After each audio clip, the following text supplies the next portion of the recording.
Hello and welcome to BNC Sports. I'm James Hill. We are joined by a special guest today. We're talking baseball royalty. We're talking Major League Baseball Draft League President, Mr. Kerrick Jackson. First and foremost, I hope you and your family are safe and sound. Yes, we are, James. Thanks for having me on. Take us back through your baseball journey. Take us back to the first time you were around the game. You picked up a baseball and a bat and a glove, and you kind of thought, hey, this is something I really like. Yeah, I think the first time I started playing, I was about 6 years old. And did the little league thing, which little league isn't as popular as it was back then. Everybody now is talking about, we got 6-year-old travel teams now. So things have gotten a little crazy since then. But it started with just neighborhood play, and then getting to organized and playing little league. And I was fortunate enough we won a Corey League national championship when I was growing up, and went on and played Legion ball and junior college, high school, junior college. So yeah, it's been a great journey. St. Louis, Missouri. You talk about Busch Stadium. You talk about the St. Louis Cardinals, Mr. Lou Brock, and the list goes on. Mr. Pujols, and the list goes on. Take us back to St. Louis in those days and what it was like for you as a young person and the impressions that the organization left on you personally. Well, growing up, it was one of those deals where there was a period there in that 80s when St. Louis won some World Series, and we're in contention to win a couple World Series, minus the one we got cheated out of by the Kansas City Royals. For me, that and we talk about it, there was a time where everybody on the field was black, maybe minus Tommy Herr and Darryl Porter. And the Cardinals were a speed team. We played on turf. You had Ozzie Smith that everybody talked about, Willie McGee, Lonnie Smith, Terry Pendleton. It just went on and on with those guys. And, obviously I'm biased, but I believe that, St. Louis is one of the best baseball towns that there are. And I think that when you talk to some current and former big leaguers, they'll tell you the same thing, that St. Louis fans are knowledgeable. They're faithful. They're loyal. They reward good play, whether it's on the Cardinals or whether it's on the opposing team. So yeah, I think that had a lot to do with it when you're watching those games and going out in the backyard and trying to emulate swings or walking Andujar's pitching, delivery or whatever the case may be. And that just got you going when you're going through that time frame. Lou Brock, talk to us about how symbolic he is when you look at the Cardinals nation. You look at the stolen base king. You also look at Southern Jags baseball. Take us into your thought process of Mr. Lou Brock.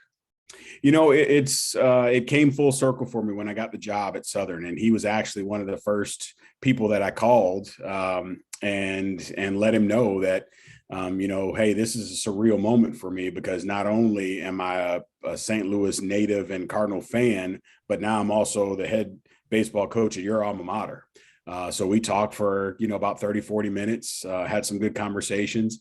It's one of those deals where I think when we look at black players from that era, he doesn't necessarily get as much due as I think they should. I mean, he was the first HBCU Hall of Famer. And I think sometimes that gets overlooked with regards to what that meant by being the first one from an HBCU to get in there. But yeah, he changed the course of the game with his speed, and he opened the door for other players to do the same. The Freeway Series, the World Series, and it pits the Cardinal Nation versus the Kansas City Royals. Yep. And it's basically divided by a straight shot on the interstate. Can you take us back to that series, your impressions of that from a historical reference, and then also Mr. Ozzie? And I could see him now doing flips on the field. Yeah, it was that was one of those things when you went to the game or the game was on TV.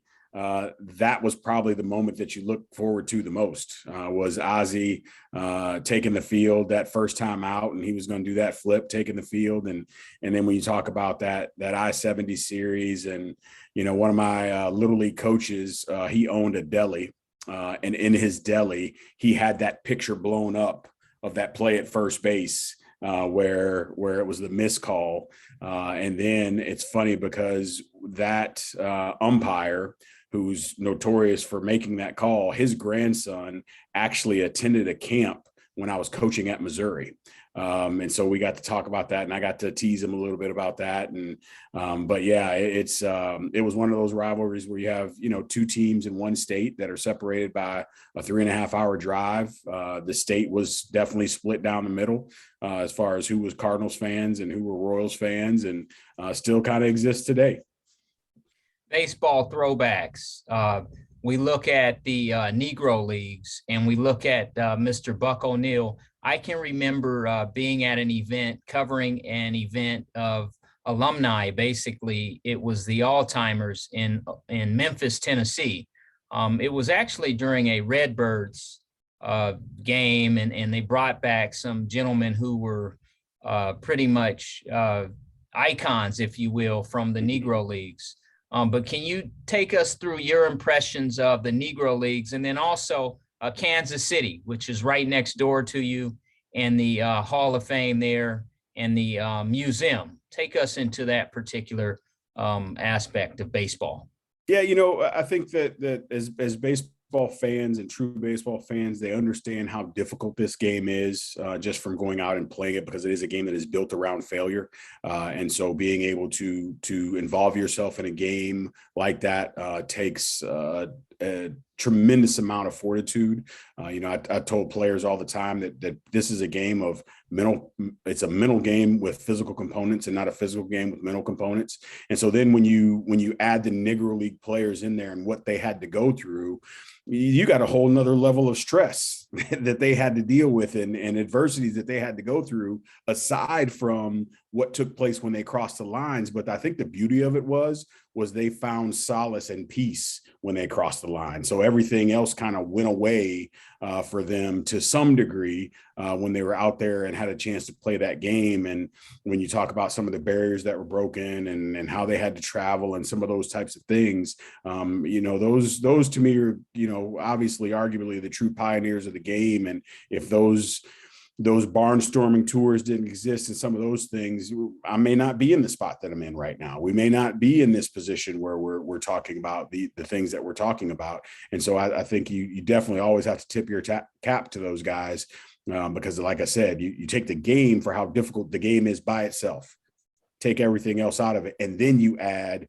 being a Black American at that time, trying to play the game with segregation and all those types of things. I can't even imagine how difficult it was. So that to see the success that those players had, despite everything that was against them, again, it's one of those things where it doesn't get its just due. I'm glad that MLB decided to do what they did by involving those stats. I'm glad that they're doing what they're doing by introducing some of those guys to the Hall of Fame. And I think here over the course of the next few years, we're going to see a lot of those Negro League players get into the Baseball Hall of Fame. And you just touched base on it, but how critical is it for guys to get their just due in history when you look at the statistical component that has been included? Oh, I think it's huge, right? Because this game, again, more probably than any other, this game is based on numbers. We evaluate based on numbers. We make draft pick based on numbers. We make trades based on numbers. We sign free agents and pay them salaries based on numbers. So to ignore the numbers of a certain group because they were considered to be in a different league was unfair, right? And unfortunately, I talk with some people about that today when we talk about HBCUs, and we kind of put them in a subset, and it's like, no, they're Division I baseball programs like everybody else. So let's not separate them and say, here are the statistics for coaches coaching at an HBCU or players playing at an HBCU. They're Division I players, so they should all be included in that and treated the same. Your regional appearance, 2019 Southern Jags baseball. Take us into that episode and how symbolic that is when you think about HBCU baseball and NCAA baseball, period. You know what? I think because of where we are in this day and age with social media, it was huge, right? I think that the amount of people that were able to watch that game on ESPN3 or whatever media they were able to catch it on, the number of recruits that we got, the number of people that saw that as a proud moment, specifically because we're in a position to win. I think that year we were probably the Cinderella story of baseball with what we did. Unfortunately, again, because we're an HBCU, I don't think our kids didn't get the coverage that they should have, in my opinion, for what they had done and what they had accomplished in that time frame, because that was a pretty special year, not only, again, from the wins and losses, but when you go and you look at the numbers, right, and you look at what we did and the numbers and where we placed statistically in the country, there was probably about 12 category, I think it was about 8 categories where we're in the top 15 in the country. But because we're an HBCU, because we're not a Power 5 school, because nobody really talked about it as much as they should have. And I felt bad for our kids about it. But it was a great opportunity for us. They earned that opportunity. Unfortunately, we didn't finish the way that we wanted to finish. But I think we generated a new level of respect and a renewed level of respect for Southern University baseball that had, unfortunately, it had gone away. And because we hadn't been as powerful and successful as they were back in the early 2000s. And so now, again, in this day and age with social media, the success that we had blew up even more. And so it was a really special moment. Mr. Jackson, can you touch base on HBCU baseball since we're in this conversation? Why is it so important? And we look at HBCU football and we really appreciate that. And then there's HBCU basketball and the full gamut of athletics. But when we look at HBCU baseball, what do you see from the inside out? It's one of those things, like you said, you see what Jackson State did this year, you see what Florida A&M did this year, and kind of put themselves in a position to be on the national stage with, had Jackson State, different than not had the Celebration Bowl, could we have had 2 teams in the playoff for football, FAMU and Jackson? And I think that probably would have been a strong possibility. Basketball, if you win your tournament, you get a chance to go into the NCAA tournament. But the one thing I feel about baseball, and I told Coach Banks, the AD at Southern when I took the job, is we're the one sport in that conference, and I told our commissioner as well, this is the one sport that we can be on the national stage every single year, and not just be on the stage, but be on the stage and put ourselves in a position to make some noise and have presence. And it's just the nature of the game, right? I think that when it comes to football, the bigger, faster, stronger guys are going to be successful, right? I think that Deion's showing that he's going to be able to bring some quality recruits in there and some guys that are game changers. But until he gets, 30 of those guys, when he goes up against the big boys, they're going to struggle. Basketball, the taller, more athletic guys that can jump a little bit better, those guys are going to be successful. You go back to Texas Southern a couple of years ago, they had all those transfers from other Division I schools, and they beat some pretty good teams. Because of the nature of the game of baseball, if we play the game the right way, it doesn't really matter who's on the other side. If we execute the way that we're supposed to execute, if we do the things that we're supposed to do, we will always put ourselves in a position to win. And then now, may it come down to the guy on the other side throws 96, 97 miles an hour? It might. But the beauty of it is at that point, it's not athleticism versus athleticism, it's execution versus execution. And you saw that in 2019 when we beat LSU when they were ranked 8th in the country, when we went up to Memphis and we beat Memphis, and we beat, like I said, we're at Mississippi State, team that won got to the World Series that year in 2019, and we should have won that game. But we made some more mistakes. So yeah, did they have some more high profile guys and more drafts than we did? Yes.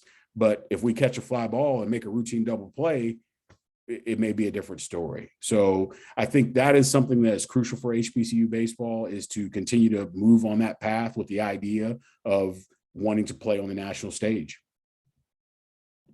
So the conversation of the PWI experience and the HBCU experience, student athletes want the best opportunity for education and athletics. You've been on both sides. Can you talk about that and what that looks like? Yeah, you know what? I think that, like you said, that is something that is valued on both sides of that. And I think that somewhere along the process, I think as HBCUs, we may have kind of lost our way a little bit. I think when you look back in that 90s and early 2000s, and, from what I've researched, Southern had an enrollment of 15,000 students.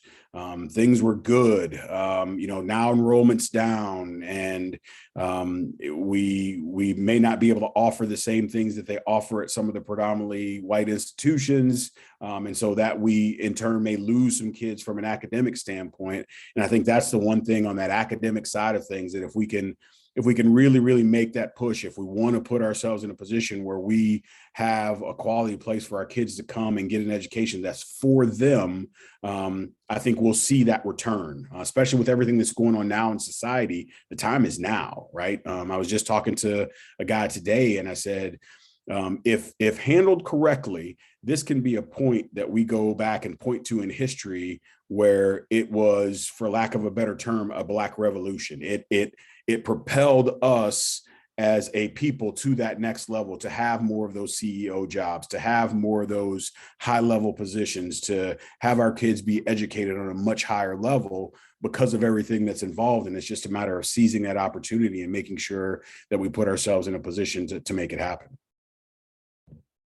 1947, Mr. Branch Rickey, and also a gentleman out of Pasadena who we know from UCLA, who was a phenomenal student athlete. He could do it all. Mr. Jackie Robinson, 1945. And then you look at 1947, you look at Montreal in 45, and 47, you look at Brooklyn Dodgers.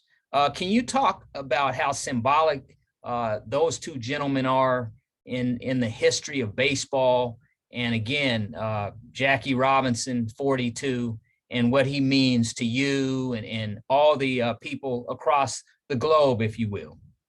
Yeah, you know what? I think it's one of those things. I think that when we talk about change, a lot of times we have great ideas, we have great intention, and we don't necessarily execute. And I think when you go back to Branch Rickey at that time, he was, not only was he intentional about making it happen, but he executed, right? You have a man in a position of authority who calls the shots, who writes the checks, who says, this is what we're going to do because this is the right thing to do. And I think that when you fast forward to where we are now, the fact that we're still talking about some of those things, that's all it comes down to, is who's going to be intentional, who's going to stop talking about it, and who's going to actually do something and shake things up a little bit. And so, we all saw the movie 42, and specifically when the one scene where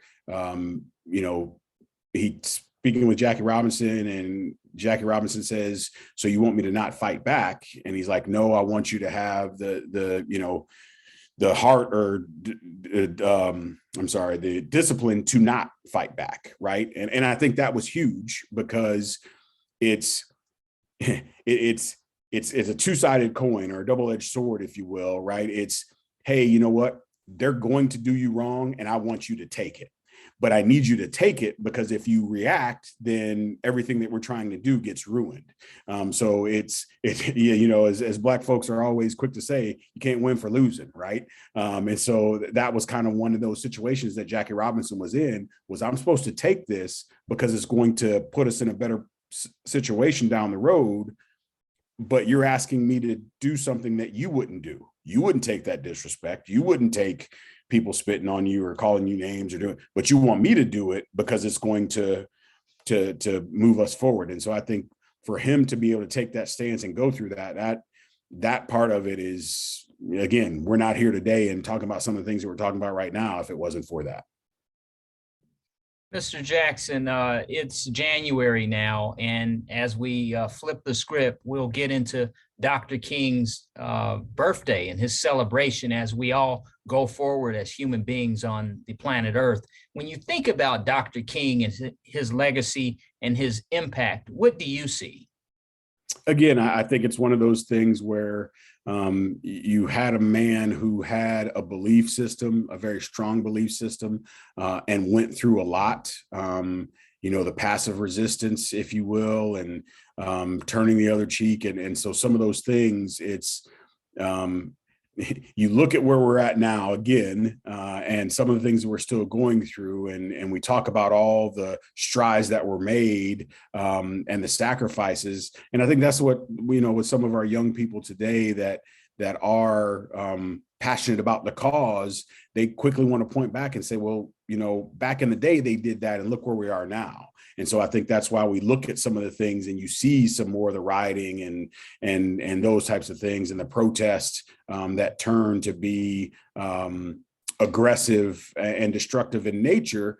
Because again, not to say that it's right, but hey, we tried that other way. we didn't necessarily we're still at the same place. Some of the things that happened back in the 50s are happening today. So maybe we need to try something different. But at the same time, I do believe that the things that he did at that time did lay some groundwork and did put us in a position to make some other things happen. And it's one of those things I think is coming full circle. Now, do we have people out there getting bit by dogs and hosed down? And no, now they're just getting shot, right? And those types of things. And so we're fighting to some degree the same fight. We do have some more skin in the game, if you will, but we don't have as much as we should. And so I think it's important to take the message that was delivered then and the ideology that was instilled in us from that standpoint and continue to carry it forward. But unfortunately, we're still fighting that same fight.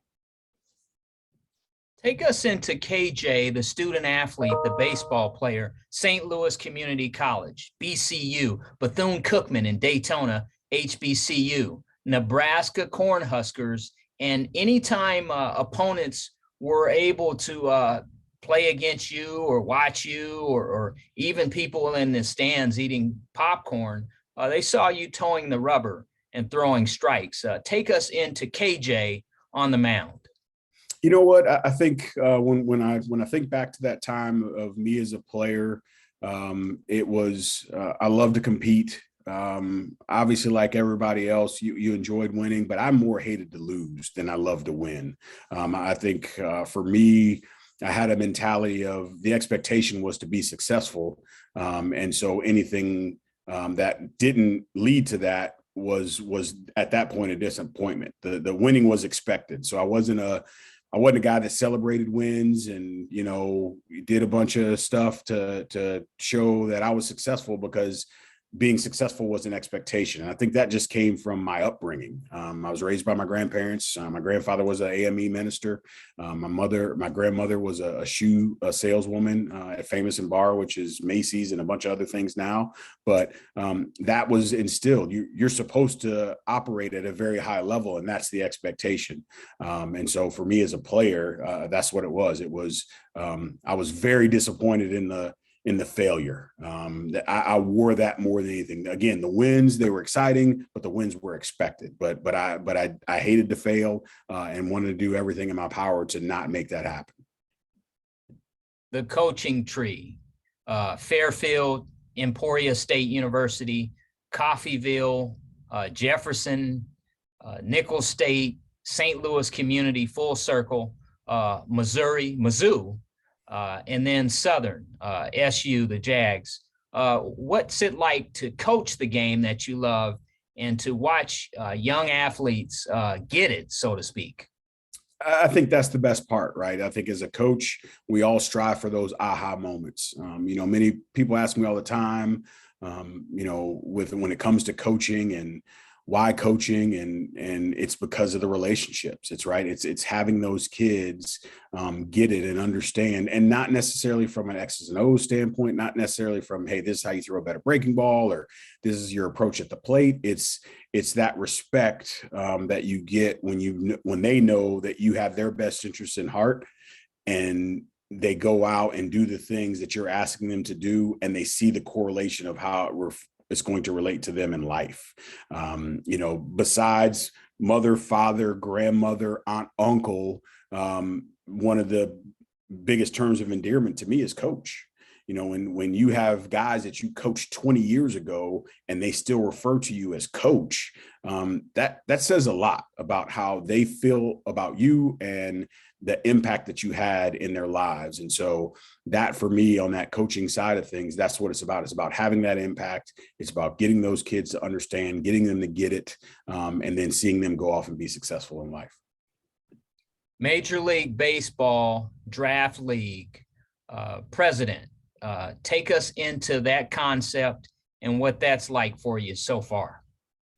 You know what? I've told people it's one of the toughest things that I've done professionally, because there's a different aspect of dealing with general managers and ownerships. And there's now, in this role, I see the business side of baseball. And as a coach, you really didn't have to deal with that too much. And so, going out with fan engagement and doing all these things, it's been a fun process. It's been a tough process.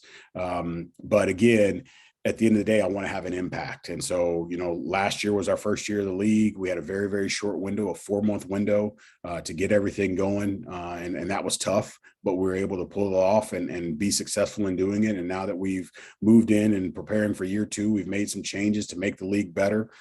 Kids that left the league had great experiences. Coaches that were involved in the league had great experiences. We had 4 coaches that were hired to major league clubs from that coached in our league. 3 of them were Black coaches. Last year, I had 3 managers that were Black managers in our league, and a number of coaches and developmental coaches, minority coaches that fit in there. So for me, with this league, it's not just about the players, it's all things developmental. Again, going back to the conversation about, Branch Rickey, I am being intentional about providing opportunities for our young Black players, our Black coaches, young Black kids that are interested in being data interns or sports marketing interns or whatever. I want to make sure that we're creating opportunities for those kids to come out and do the things that they want to do in all aspects of this game. And so this league is giving us an opportunity to provide, and not just obviously the Black kids, but to everybody.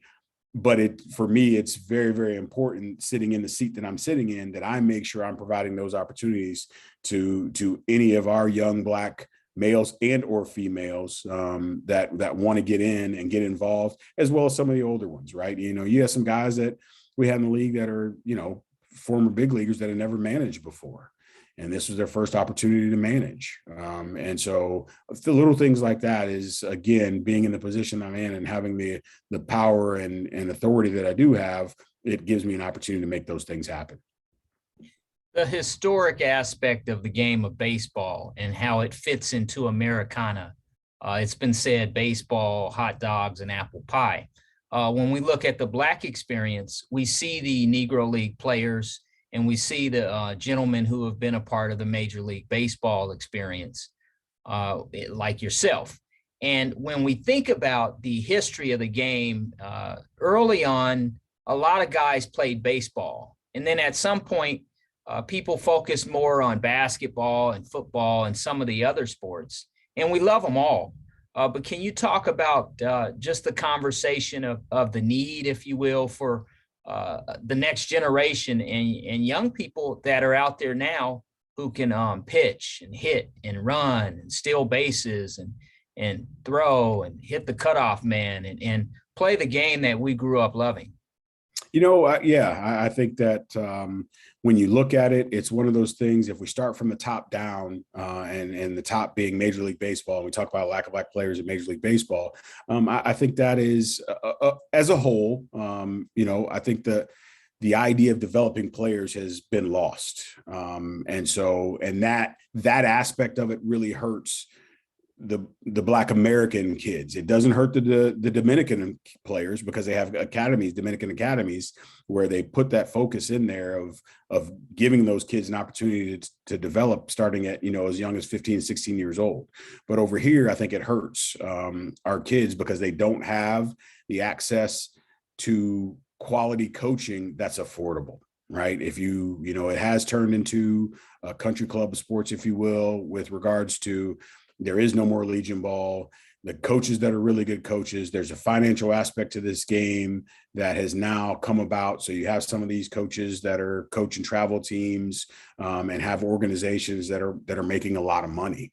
So the idea of them going out and doing it for the love of the game, that thought process doesn't exist anymore. I know my coaches growing up, I don't think any of them if they did get paid, it wasn't very much. And it wasn't a full-time job for them. They were working and we would have to wait till they got done with their other job. And when they'd show up to practice and then we'd practice. Well, now, because the sport has been monetized at the youth level, you have coaches that's what they do. And they make a good amount of money doing it. So we have to put ourselves in a position where we provide that quality coaching to our kids in community-based organizations. And if we don't have the coaching knowledge and expertise there, then we take it a step further and we have to educate those coaches and provide training to give them an understanding of, hey, this is what a development program looks like starting at 6U. Here are the benchmarks that need to be met at 6. Here are the benchmarks that need to be met at 7, and so on and so forth. And I think once we can establish that and get that going, I think we'll see more of our kids playing the game and seeing them play for a long time. And that's one of the things that by taking this job, I've actually been fortunate enough to be able to go through the processes of starting my own foundation, which will focus on those things. And our two initiatives are creating more opportunities for minority coaches at the college, pro, and high school levels, and then creating more opportunities for youth to play this game and get them involved. And we know that not everybody's going to play professionally or pro, but if we get them in the doorway through baseball and softball, well, now once they're in, are you interested in marketing? Are you interested in sales? Are you interested in, the data aspect of things? Do you want to run a team someday? Well, now once we get them in, now we're going to surround ourselves and get companies involved with us and people of influence involved with us that can provide these kids internship opportunities and practicum experiences that will allow them to follow those ventures.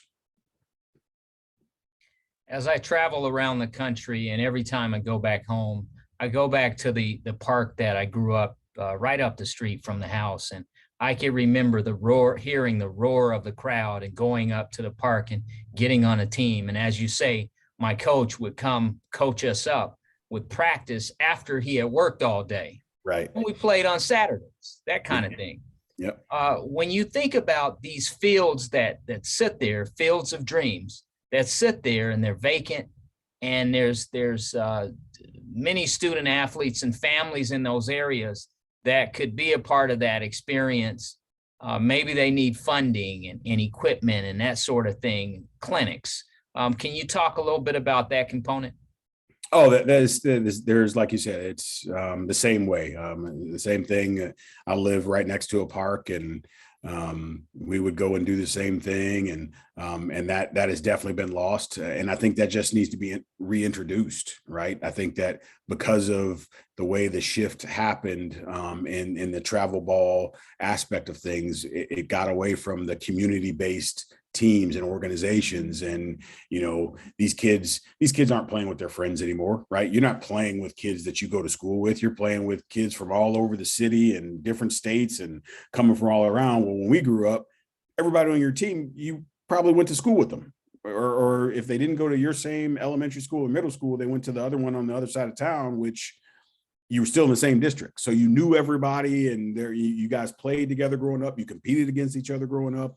And so I think in our communities, being able to get back to having that be a part of it, I think it's going to, take involving churches in that and getting, the community, which is that church is always the center point of that community. And then now we branch off from that to bring baseball back into the communities. And like you said, make that a Saturday afternoon activity. And as Black folks, we like to go out, we like to barbecue, we like to have a good time, we like to be outside, play music, and do all those types of things. So create those atmospheres where, hey, this is what we're doing, and we're going out to watch the kids play and learn and develop to get better. And we don't have to travel all the way across country to do it. We can do it right here in our neighborhoods. And then as kids get better and require to move around the country, then we move them around the country. Nice.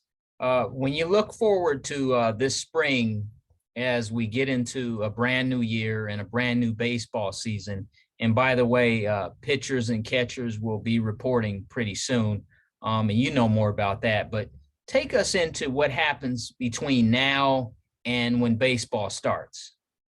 Yeah, this year obviously is a different year with the CBA being up on December 1st. So there's going to be that aspect of the Players Association and the major league clubs coming to an agreement and getting that in place, hopefully before spring training starts. But it's, when you look at the pro players, they're starting to get themselves in a position where now here in January, they start ramping themselves up a little bit to get ready to report to spring training. I think the college kids getting ready to go back to school, they're in that same mindset of ramping themselves up to get ready to go back to school and get ready to start playing. And it's cold now, but we're all looking forward to the weather changing and turning and being able to get out and watch games. And so it's a good time of the year that we look forward to. And like I said, I think on the major league side, hopefully they get everything figured out and spring training starts when it's supposed to start. And we know colleges are going to kick off and high schools are going to kick off. And with our league, we just go out and we watch players and, figure out who's going to be coming into us and letting scouts and everybody know what the season is going to look like. And so it's an exciting time. Awesome. Take us into the Major League Baseball Draft League as you go forward. And again, it's right around the corner. Yeah, it's like I said, it's a 6-team league. We've probably had 700 to 800 people inquire about being in the league. We're going to carry 32 to 35 man rosters. So it is a very select league. When it comes to that, we want the best combination of tools and performance to give these kids an opportunity to come out. But it's not as much about evaluation as it is about these kids getting indoctrinated into professional baseball and giving them an opportunity to understand what professional baseball was going to be like. And so that's why we've hired, former major leaguers and major league players and coaches to come in and coach these kids and get them to get that understanding. So our schedule's in place, and now we just start kind of getting prepared for the kids to show up. We start on June 2nd, which is going to be the after the college seasons or regular seasons are over. We'll miss some kids that make it to regionals and that type of deal, but for the most part, we're ready to get going and get this thing rolling. Now, will you look at Florida or Arizona or California? Where are the games played and how does that part of it work? Is there travel? How does the entire thing mesh together? Yeah, so right now it's a 6-team league, and it's a 6-team league based in the footprint of the old New York Penn League. So you have a team in Niles, Ohio, which is about an hour south of Cleveland. You have State College, Pennsylvania, where Penn State is. Williamsport, Pennsylvania, where they played the Little League World Series, Trenton, New Jersey, Frederick, Maryland, right outside of DC, and Morgantown, West Virginia. And so it's a 6-team league. Everybody's about 3.5 hours from each other. Trenton and Mahoning Valley, which is Niles, Ohio, they're probably the farthest away. But we're going to play 2 80-game season, two halves. Well, the first half will be for the draft eligible players looking to go into the draft. The second half will be a professional development league where we'll take those kids that have finished their college eligibility or have graduated and still have eligibility left, but they're deciding not to go into graduate school. They're ready to start professionally, and we'll get those kids in, continue to coach them up and develop them, and giving them an opportunity to sign with professional clubs as free agents. When you look at the current state of the Major League Baseball, some people use the term strike. Some people use the term lockout. It's really just a situation where it can be agreed upon and everything can be flushed out. Can you talk a little bit about that, kind of break it down a little bit without getting too deep into it? For sure. I think it's simple labor negotiations. I think that, it happens the same thing in our jobs, right? If you do well, you expect to be accommodated and rewarded for the work that you do. And so I think that's, at the end of the day, that's what it comes down to is players think that they should be rewarded a little bit more than they are. And the ownership believes that where they're at is the right place where they need to be. So I think it's just figuring out the intricacies of that and where's the common ground to where the product, if you will, and the players that people are paying to see has enough skin in the game that they're looking for that 50-50 split. And whether or not it gets to 50-50, I don't know. But at the end of the day, I think that's what they're looking for. Kerrick, when we look at the pandemic, the COVID pandemic, coronavirus, if you will, COVID-19, it's been with us for a few years now as we move into this brand new season. Talk about what it's been like to play baseball, if you will, during a pandemic. Yeah, that 2020, our season, like everybody else's, got canceled early. And so obviously the rest of that year was taken off. Last year, you see the adjustments with having to wear masks and doing those kind of things. I think it's just an awareness about how you're going about it. But when you get in that dugout and you're around those guys all the time, probably most people aren't worried about the mask. It affected crowds a little bit, but I think that came back. Now that we've had another spike and things are going, I think seeing what's going to happen this year will be interesting.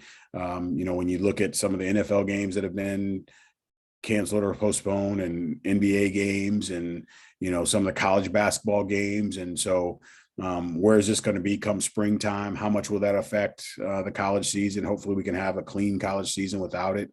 But you just have to be more careful. The tough part is you're asking 18 to 21-year-olds to be more careful. Well, they're not careful minus a pandemic. So they all think they're bulletproof.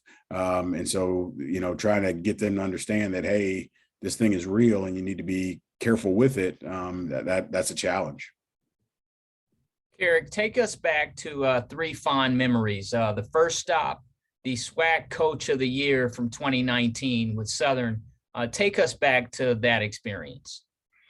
Again, it was a great experience, and as I said at the time of getting the honor, I don't get that without the guys that were on the field, right? I didn't throw one pitch, I didn't hit one ball, I didn't make one play on the field, and so I think it's as much as it may have been a testament of my ability to teach. They had to absorb the information. They had to go out and execute. So I really think those Coach of the Year accolades should really be Team of the Year, to be honest with you, because that's what it is. It's, yes, you can say because I'm the head coach and I'm calling all the shots, but at the end of the day, those kids have to go out and play. So you're only as good as a coach as your players go out and perform. But it was a surreal moment for me, just going from 9 wins the year before to getting those honors and having the success that we did, which I knew was going to come. I didn't know how quickly it was going to come, but I knew we were going to be successful. So it was a pretty good ride. When you look at your experiences in baseball and Major League Baseball, take us back to the first time you met a big leaguer and what it was like to interact or get an autograph or at least talk to the gentleman for a little bit. Yeah, when I think back to that, I think it was we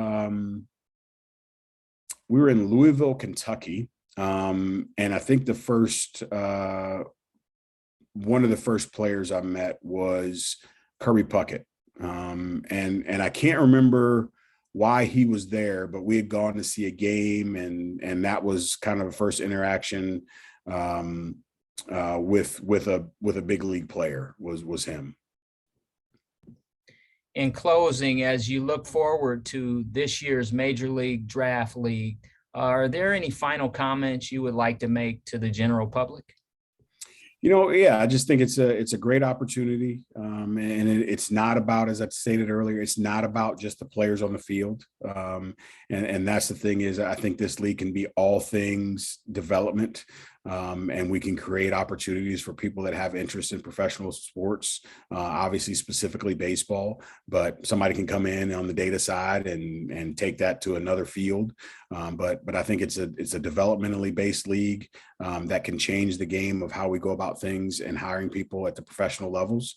And my goal is that we create more opportunities for minorities and specifically Black folks to be able to go on and do some things at a very high professional level through this league. Well, folks, there you have it from Kerrick Jackson. He is a baseball icon. You talk about the Major League Baseball Draft League inaugural president. I'm James Hill. You're watching BNC Sports. We'll be right back.